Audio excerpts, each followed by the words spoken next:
So what is the right income in retirement? Let me tell you a story about a conversation I had with a chap called James who called me up and said, I'm 70 years old, I'm single with no dependents, and I've just realised £250,000 from the sale of my home here in Bournemouth. I've got £80,000 in cash and I'm in receipt of a state pension, a small teacher's pension and a small other pension, which amount to just over £1,000 a month in income. And I can live quite comfortably on about £2,000 a month, which will include my rent in the future. Where's the best place to invest my £250,000 plus maybe my £80,000 to get the best income for the rest of my life? Now, one of the things interesting with James is that he actually has dual citizenship with a country in Africa. And he's considering moving back to Africa. Let's look at the things that I considered and ask James to think about to work out what the right solution is for him. So we put into the Office of National Statistics his age, 70-year-old. He's in reasonable health. He's got nothing particularly poorly with him, but he's a 70-year-old man and therefore has got some medical history.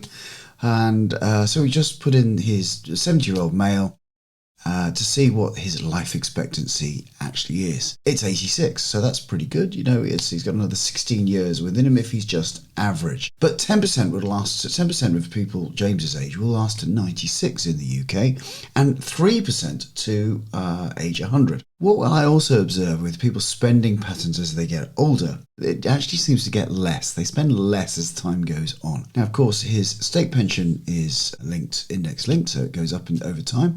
Maybe not by the full amount of inflation, but it does go up. And his teacher's pension is as well.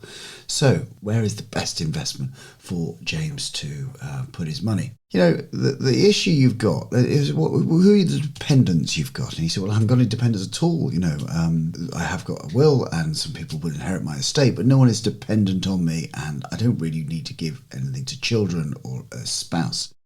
I said, have you considered an annuity? And he said, well, no, I haven't. And can you explain what annuities are? And I said, well, you hand over a lump sum to an insurance company, and that insurance company then says, we'll guarantee an income for the rest of your life. And the beauty of the annuity, of course, is there isn't any investment risk. I mean, the reality is there's inflation risk, but you could have inflation-linked annuity, and you get much less income for an inflation-linked annuity. But if you just go for a level annuity, you're basically handing that on to a insurance company, and they're guaranteeing to give you an income either monthly or yearly for the rest of your life. That income will be taxed, of course, but the beauty is if you live to 105, you keep getting paid.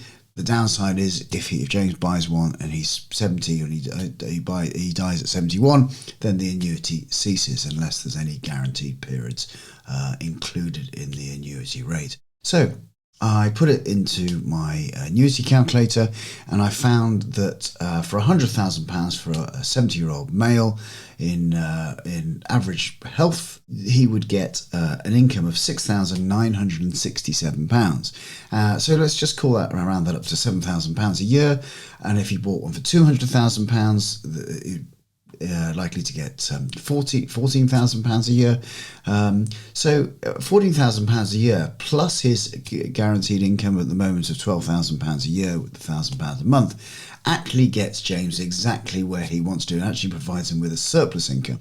That would also still maintain £50,000. If we bought one for £200,000, it would maintain £50,000 savings plus his existing savings of £80,000. And of course, if he goes and lives in Africa, accommodation costs and the cost of living in the part of Africa that he was hoping to go and live in is much less than it is in the UK. We also were making sure we talked about health and whether he'd have to pay for medical care if he was living outside the UK. And he said, yeah, it may be, but of course he could also return to the UK if necessary. So we talked out lots of different issues, lots of different considerations, but it may not be. James came to me and thinking that he should be investing money, and I gave him something else to think about to understand whether actually annuity could be the right thing for him. I hope that's been helpful and that it shows you the kind of type of work that we do with people to help them consider all the different options available to them. So my name is Justin King. I'm a chartered and certified financial planner, and my aim is to help people live successful lives. That often involves understanding your money. I host a podcast called the Retirement Cafe Podcast. You might like to tune into that. You can find details if you check out the description below. You could also sign up for my weekly newsletter, which is packed with inspiration and tips for a successful retirement. I hope you've enjoyed this video. If you have, please press the like button and of course subscribe so you never miss an episode. For now, I'm Justin King, helping you live your best life.